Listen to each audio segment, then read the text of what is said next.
Kami bukan hanya mau merayakan kelahiran-Mu ya Tuhan. Kami bukan hanya mau mengingat bahwa Engkau pernah datang. Dan Engkau yang sudah datang. Bahkan Engkau bersama-sama dengan kami. Bukan hanya itu. Tapi kami mau mengalami Tuhan yang dahsyat itu dalam kehidupan kami. Kami mau bangkit dan bersinar. Kami mau kembali bercahaya. Maka Natal bukan tentang acara. Tapi Natal tentang kami mengingat kembali bahwa Tuhan Yesus datang, lahir, menderita, mati, dibangkitkan agar kami memperoleh hidup kekal dan bukan hidup untuk diri kami sendiri, tapi hidup untuk Tuhan. Terima kasih Tuhan, kuatkanlah kami lewat firman-Mu yang singkat hari ini, berbicara lewat hamba-Mu, dan kami siap diberkati, kami siap mendengar firman-Mu, dan kami percaya hari ini yang lemah, letih, lesu, berbeban berat, Tuhan berikan kekuatan. Tuhan berikan kepada kami kekuatan untuk bangkit kembali, bahkan menjadi berkat bagi banyak orang. Terima kasih Tuhan Yesus, kami nantikan pemulihan yang datang daripada Tuhan. Di dalam kehidupan pribadi kami, keluarga, pekerjaan, sekolah, bisnis, di semua area hidup kami percaya Tuhan Yesus yang sanggup pulihkan semuanya. Di dalam nama Yesus, kami sambut firman Tuhan yang percaya bersama kita, katakan amin. Berikan tepuk tangan bagi Tuhan kita. Silakan duduk Bapak Ibu Saudara sekalian semuanya. Shalom. Puji Tuhan, kita masih diberikan kesempatan Tuhan merayakan Natal hari ini. Tentunya ini semua anugerah Tuhan dalam kehidupan kita. Amin. Dan tema yang diberikan untuk gereja MCC di tempat ini adalah arise atau bangkitlah. Beritahu sebelahnya dengan tangan dikepalkan, beritahu begini, bangkitlah. Beritahu sebelah kanan kirinya, bangkitlah.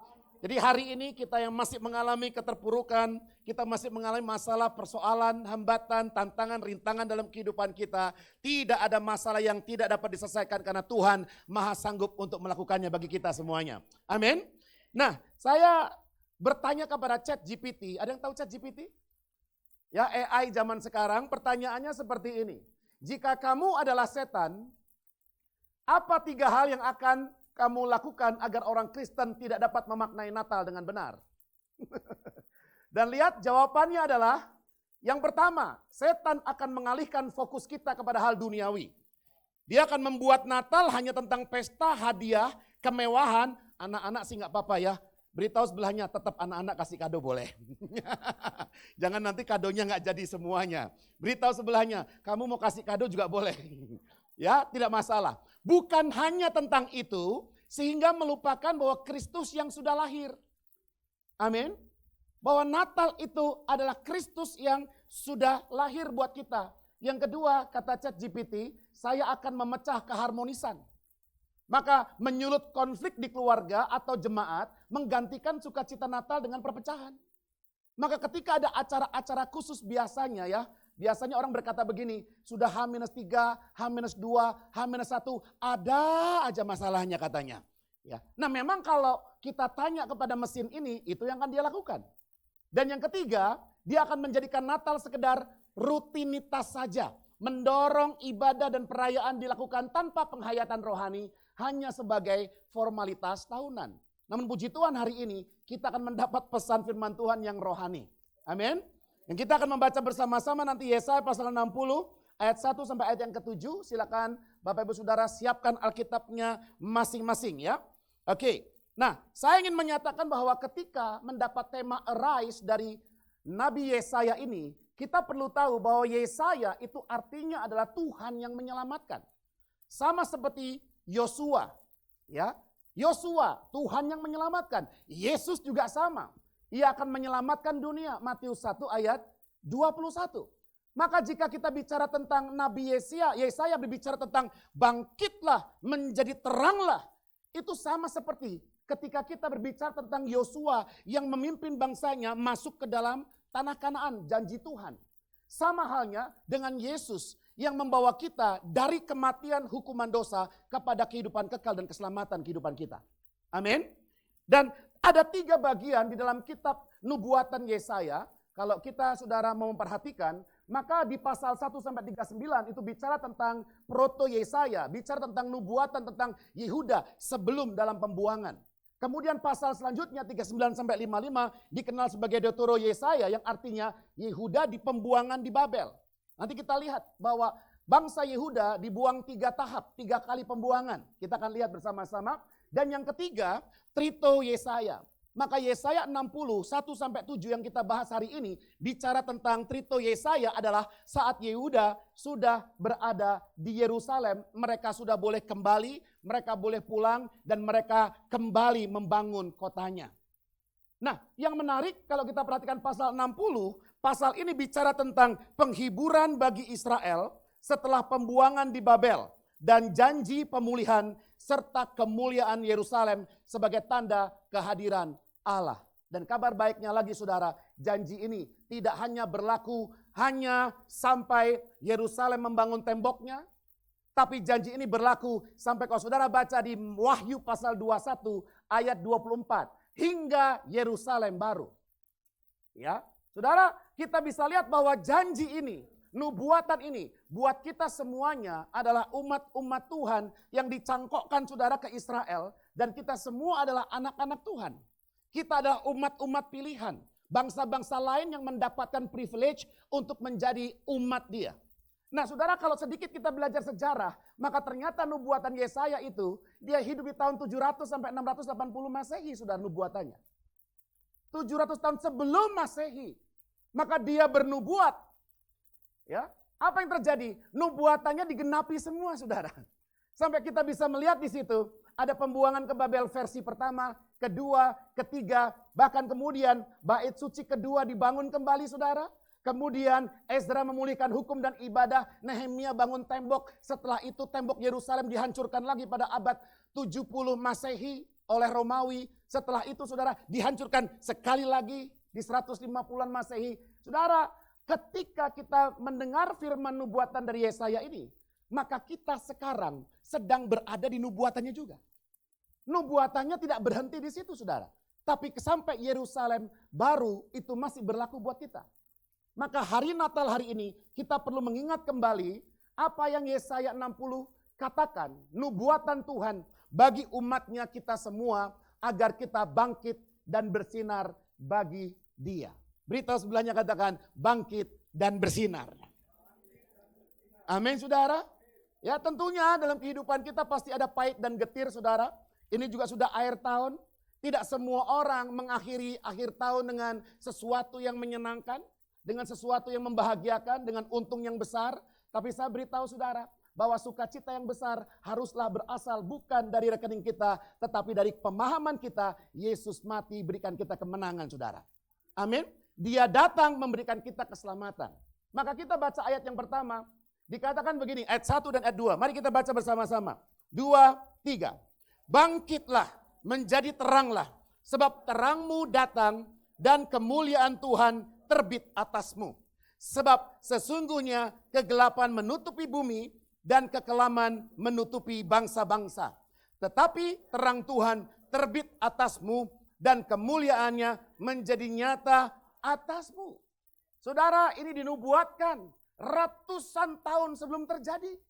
Bahkan sampai hari ini kita menjadi orang-orang yang akan menggenapi itu, saudara. Dan kita bisa lihat yang pertama, di Natal kali ini bicara arise adalah bangkit dari keterpurukan. Tadi Ibu Wakil Gembala sudah menyatakan dengan baik ya. Mari kita bangkit dari keterpurukan. Kok sudah tahu poin pertama? Padahal kita nggak janjian. Luar biasa ya. Berarti istrinya banyak berdoa ya Pak Aryo ya. Kita bisa lihat bangkit dari keterpurukan. Beberapa orang ada yang meyakini bahwa hidupnya nggak akan pernah bangkit lagi. Beberapa orang ketika dia jatuh malah dia tiduran, saudara. Ya, beberapa orang ketika dia tersandung dan jatuh, dia lupa untuk bangkit kembali. Maka dengar baik-baik hari ini, firman Tuhan berkata, bangkitlah jadi teranglah.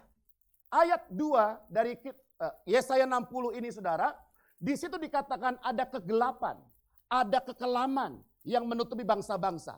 Maka situasi saat itu yang dikatakan oleh Nabi Yesaya ini adalah bicara tentang kondisi dunia yang terpisah dari Allah penuh dengan dosa. Bukan hanya itu saudara, ketika bangsa Israel kembali ke Yerusalem, mereka sudah mulai mengalami krisis identitas.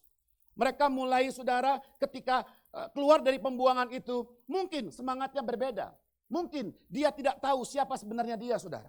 Karena ketika di pembuangan mungkin sudah 2, 3, 4 generasi, 5, 6 generasi saudara. Jadi dia perlu menyadari aku ini siapa. Ya. Dan mereka harus tahu mereka adalah umat pilihan Allah. Kita harus tahu kita umat pilihan Allah. Amin. Maka identitas kita siapa itu penting sekali saudara. Tadi pagi saya khotbahkan begini. Kalau ada orang yang nyuntik orang, dia bisa kasih resep ke orang, dia bisa mengoperasi orang, berarti orang itu pasti dokter. Ya atau ya? Kalau ada seseorang yang suka kunjungan ke rumah orang lain saudara, yang sakit didoakan, lalu tiap hari Minggu dia khotbah, lalu dia terus memberikan pelayanan diakonia, pelayanan pastoral kepada orang-orang lain, maka jangan-jangan dia pasti pendeta. Ya atau ya? Maka saudara, apa yang saya lakukan itu haruslah keluar dari identitas saya. Jika saya adalah terang, maka saya tidak boleh memunculkan kegelapan. Kalau saya adalah terang, maka saya pasti bersinar dimanapun saya berada. Maka kalau saya adalah terang, jika dunia berkata hari ini dunia semakin gelap Pak Anta, berarti kita harusnya makin mudah terlihat. Halo? Kalau sampai kita nggak kelihatan, jangan-jangan sama-sama gelap. Tapi saudara perhatikan baik-baik, bangkitlah menjadi teranglah, kita akan bahas nanti. Bangkitlah itu saudara bicara tentang apa? Perintah agar secara aktif, ya. Bangkit, stand up, dan berdiri. Maka ini imperatif, sebuah perintah. Bangkitlah, stand up, berdirilah. Saudara, berapa sering dalam kehidupan kita, untuk berdiri saja kita nggak punya tenaga. Bahkan kita memilih untuk terus duduk, tidak pernah bangun. Lalu kita dihantui oleh masa lalu kita bukanlah masa depan kita. Yes or yes? Amin. Kita dihantui oleh kegagalan kita yang dulu saudara. Nggak mau lagi pelayanan, kenapa? Dulu pernah kecewa. Nggak mau lagi memberi orang, kenapa saudara? Dulu pernah dibohongin. Saudara, saya bicara kepada istri saya. Pokoknya kita berbuat baik ke orang lain, jangan pernah kapok. Amin. Halo? Saudara, ini menjadi penting untuk kita pahami bahwa ini bukan ajakan, tapi ini perintah. Katakan pada sebelahnya, perintah. Bangkitlah, berdirilah. Saudara dengar baik-baik, bukan dengan kekuatan kita. Kita akan lihat nanti saudara. Menjadi teranglah. Itu bicara tentang apa bahasa Ibraninya? Ori saudara, itu berarti apa? Kita bukan terang itu. Tetapi terang itu sudah ada di dalam kita. Maka semua orang yang percaya kepada dia, itu pasti adalah terang. Kita merefleksikan kemuliaan Tuhan. Amin. Makanya anak sekolah minggu paling jago saudara tentang hal ini. Kulihat di wajahmu kemuliaan Raja. Kulihat di wajahmu, apakah kita mirip Tuhan? Bukan saudara. Karena Tuhan bersama dengan kita. Maka kita merefleksikan, memanifestasikan Tuhan di dalam kita. Maka kalau ada orang Kristen di hari Natal ini secara khusus, aku tidak bisa mengampuni dia. Sorry Bapak Ibu Saudara, kalau kita di dalam Kristus kita pasti bisa. Amin. Kalau masih ada saudara yang berkata aku terikat dosa dan tidak bisa keluar, sorry Bapak Ibu Saudara, kalau kita berkata aku sudah lahir baru, Kristus di dalamku, manusia lama sudah berlalu, manusia baru sudah datang, kita pasti dimampukan Tuhan. Amin. Maka pikiran-pikiran negatif yang membuat kita ya akhirnya tidak bangkit saudara, kita perlu berkata diam. Ya. Iblis hanya bisa menuding kita, menghakimi kita saudara, tetapi kita tahu kita punya masa depan bersama dengan Tuhan, yaitu menjadi terang yang menerangi orang lain. Ya, maka saudara perhatikan baik-baik, kemuliaan Tuhan, kabot Yehova, kabot Yahweh, itu bicara tentang apa? Tentang kehadiran Tuhan yang nyata. Jadi ketika kita hari ini menjadi terang, kita bisa bangkit kembali saudara, khususnya dalam kita meresponi acara Natal ini, itu bukan karena kita panggil Tuhan, bukan karena kita tarik Tuhan, karena Tuhan berinisiatif menghadirkan dirinya buat kita. Amin. Dia Tuhan yang datang. Dia Tuhan yang datang, dia bukan Tuhan yang kita cari, bukan Tuhan yang kita kejar saudara, tapi dia Tuhan yang datang. Amin saudara. Ya kenapa lagunya mengejar Pak? Mengejar hadirmu. Ya karena secara lagu lebih bagus saudara daripada meresponi hadir, agak kurang saudara ya. Tapi bukan kita yang kejar Tuhan. Tuhan ada dimanapun kita berada. Dia Immanuel. Tapi kata mengejar artinya apa saudara? Sebuah simbol bahwa aku mau meresponi kehadiran Tuhan. Aku mau terus dekat dengan Tuhan. Maka saudara, janji Tuhan di pasal 61 ayat 1 sampai 3.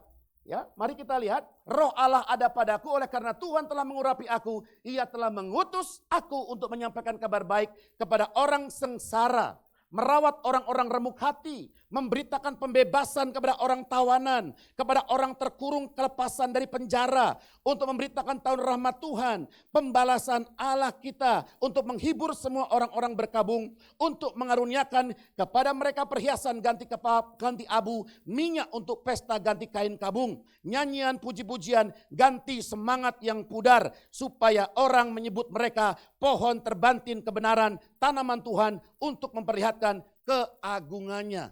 Maka saudara, hari ini jangan kita pasang muka atau tampang tanpa semangat. Beri lihat sebelah kanan kirinya muka penuh dengan semangat saudara. Kenapa? Jika kita kehilangan semangat kita saudara di dalam Tuhan, maka kita sudah mati walaupun kelihatan masih hidup. Mari kita tunjukkan kepada orang-orang, I am alive because Jesus in me. Maka yang pertama saudara, bangkitlah. Tuhan telah datang kepada kita. Tuhan sudah datang kepada kita. Jangan seperti orang Yahudi sekarang menunggu terus Mesias. Rahasia ini perlu kita beritahu kepada mereka saudara. Yang sudah berabad-abad lamanya mereka tidak tahu bahwa Mesias sudah datang.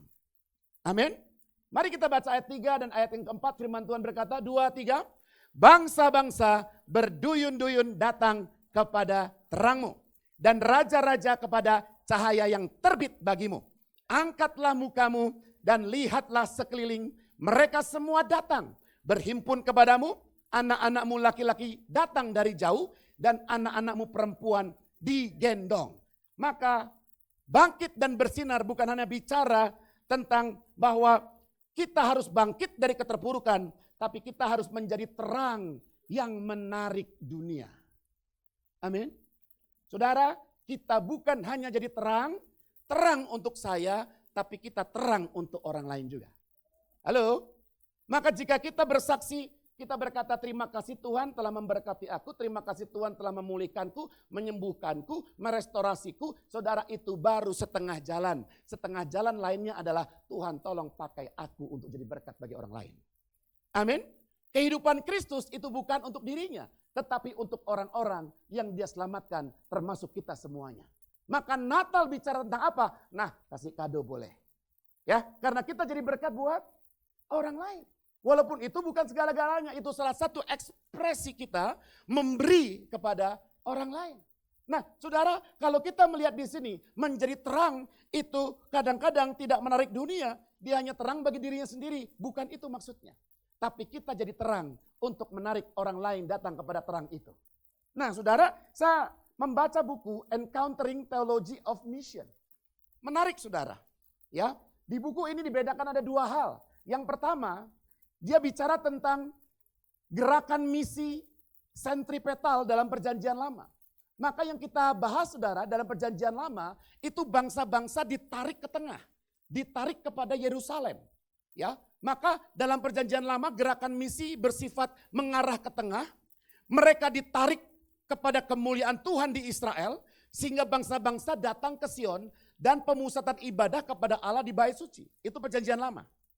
Oke, ini misi perjanjian lama. Dan kemudian di misi perjanjian baru ada perubahan. Perubahannya apa saudara? Gerakan misinya sentrifugal. Jadi kalau hari ini kita mau menjadi terang yang menarik dunia saudara, bukan hanya ya kita menunggu mereka datang, tapi di perjanjian baru kita mendatangi mereka. Amin. Maka Yerusalem keluar, ada Antioquia keluar, Efesus keluar, dan saudara dengar baik-baik, nanti di akhir zaman akan kembali ke Yerusalem baru lagi. Ya.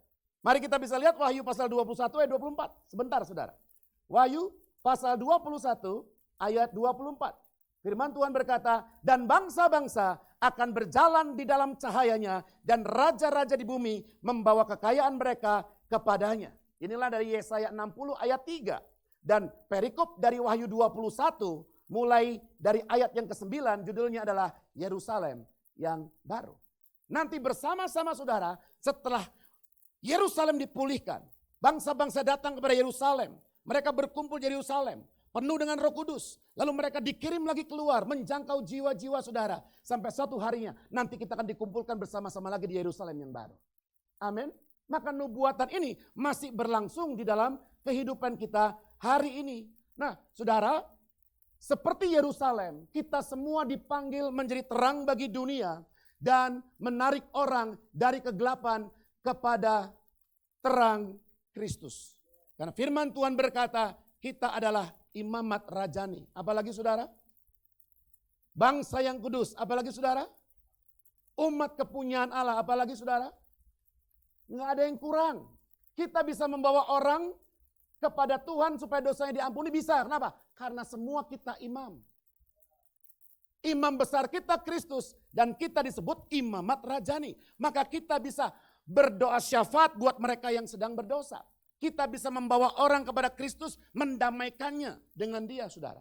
Kita bisa menjadi perantara Tuhan, ya, perpanjangan tangan Tuhan untuk membawa orang kepada mereka lewat pewartaan Injil yang kita lakukan. Maka saudara, kita bisa lihat lagi, kata terangmu di situ adalah ya, terang Kristus yang terpancar melalui kita semuanya. Maka kehidupan kita itu pasti menghasilkan terang. Aku adalah terang dunia. Dan kita bisa membaca saudara di kitab Yohanes pasal 8 ayat 12. Oke, saya akan bacakan buat saudara. Apa kata Yohanes pasal 8 ayat yang ke-12. Firman Tuhan berkata, maka Yesus berkata pula kepada orang banyak katanya, akulah terang dunia. Barang siapa mengikut aku, ia tidak akan berjalan dalam kegelapan, melainkan ia akan mempunyai terang hidup. Katakan, saya punya terang hidup. 2, 3. Saya punya terang hidup. Maka kita berjalan seperti orang yang hidup, bukan orang yang setengah hidup. Amin. Kita orang yang hidup, punya terang. Dan banyak kegelapan yang perlu kita jumpai supaya yang gelap menjadi terang. Nah, saudara, Israel menjadi berkat bagi bangsa-bangsa, itu digenapi. Oleh keturunanmu Abraham, bangsa di bumi ini akan mendapatkan berkat. Dan berkat itu adalah Kristus yang lahir buat kita. Bukan uang, tetapi Kristus yang lahir buat kita. Dan aplikasinya, kalau yang pertama saudara bangkitlah karena Tuhan datang kepada kita. Yang kedua, bercahayalah, Tuhan ingin memakai Anda. Amin. Tuhan mau pakai kita semuanya. Bahkan beberapa dari kita Tuhan sudah memakai kita. Dan yang terakhir ayatnya dikatakan, agak panjang nih, ambil napas dalam-dalam saudara, 2, 3. Pada waktu itu engkau akan heran melihat dan berseri-seri. Engkau akan tercengang dan akan berbesar hati. Sebab kelimpahan dari seberang laut akan beralih kepadamu. Dan kekayaan bangsa-bangsa akan datang kepadamu. Ini aminnya 3 kali nih. Amin, amin, amin gitu ya. Kemudian sejumlah besar unta akan menutupi daerahmu. Unta-unta muda dari Midian dan Eva. Mereka semua akan datang dari Sheba. Akan membawa emas dan kemenyan. Serta memberitakan perbuatan masyhur Tuhan. Segala kambing domba Kedar akan berhimpun kepadamu. Domba-domba jantan Nebayat akan tersedia untuk ibadahmu. Semuanya, kita baca bersama-sama, 2, 3. Semuanya akan dipersembahkan di atas mezbahku sebagai korban yang berkenan kepadaku, dan aku akan menyemarakan rumah keagunganku. Saya pikir semuanya masuk ke kantongku, ternyata bukan itu saudara. Halo? Ya. Nah kalau khotbahnya ayat yang paling terakhir nggak diangkat, nggak dibawa saudara, ya masuknya ke tempat lain. Puji Tuhan kita bawa sampai teks itu selesai, di ayat ke-7 saudara. Maka poin yang ketiga saudara, yang pertama bicara tentang apa saudara? Kalau yang pertama kita bicara tentang bangkitlah dari keterpurukan kita. Kemudian jadi terang yang menarik dunia. Dan terakhir, hidup kita persembahkan kepada dia. Halo? Walaupun agak aneh saudara. Ya kenapa saya aneh, saya katakan, saya berkata begini. Kalau saya, saudara, kalau saya kemudian datang ke rumahnya Pak Iwan. Lalu Pak Iwan punya mobil saudara. Mobilnya diberikan kepada saya. Oke? Saya terima.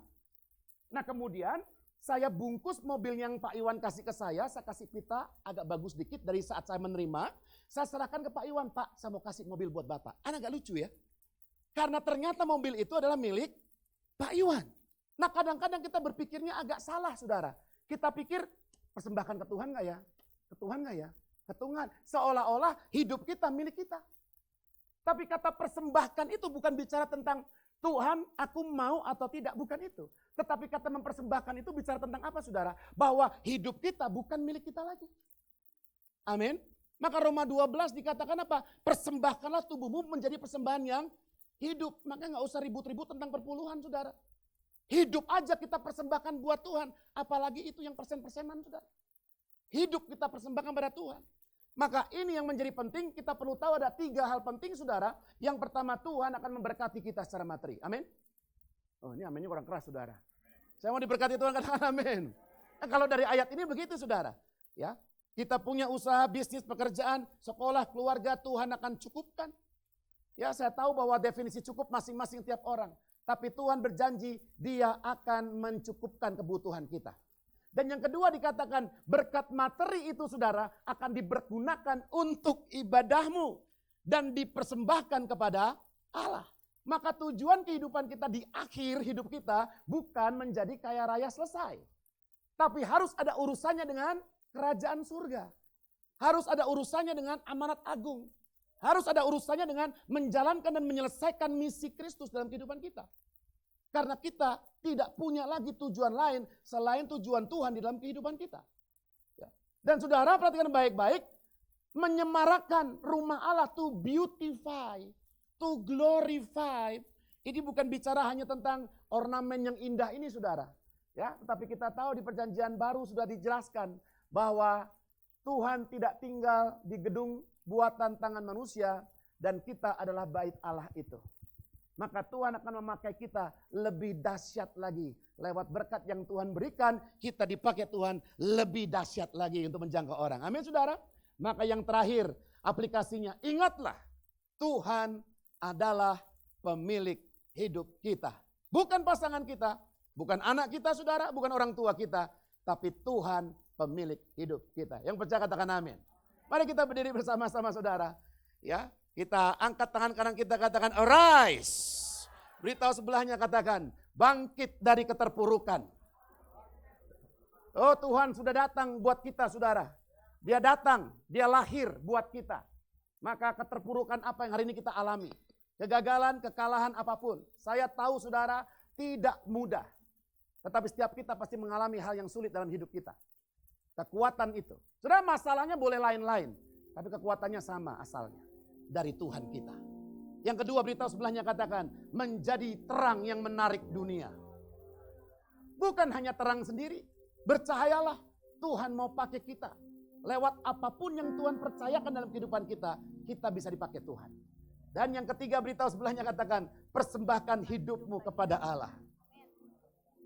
Jadi bukan hanya di hari Minggu, bukan hanya menginjil 1 orang 1 tahun, saudara, tetapi keseluruhan kehidupan kita adalah milik Tuhan. Mari kita berdoa. Terima kasih Bapak yang baik. Kami mengucap syukur untuk firman-Mu yang telah disampaikan. Kami percaya Tuhan, firman-Mu berikan kami kekuatan untuk kami bangkit dan bercahaya kembali. Maka Natal bukan hanya tentang perayaan dan pesta, tapi transformasi kehidupan rohani kami. Ada kekuatan rohani yang Tuhan berikan kepada kami. Sehingga kami memilih untuk berdiri. Memilih untuk maju bersama dengan Tuhan. Memilih untuk bangkit. Dan bahkan bercahaya. Bahkan membawa orang-orang datang kepada Kristus. Dan bahkan mempersembahkan seluruh kehidupan kami. Terima kasih Tuhan. Terima kasih Tuhan.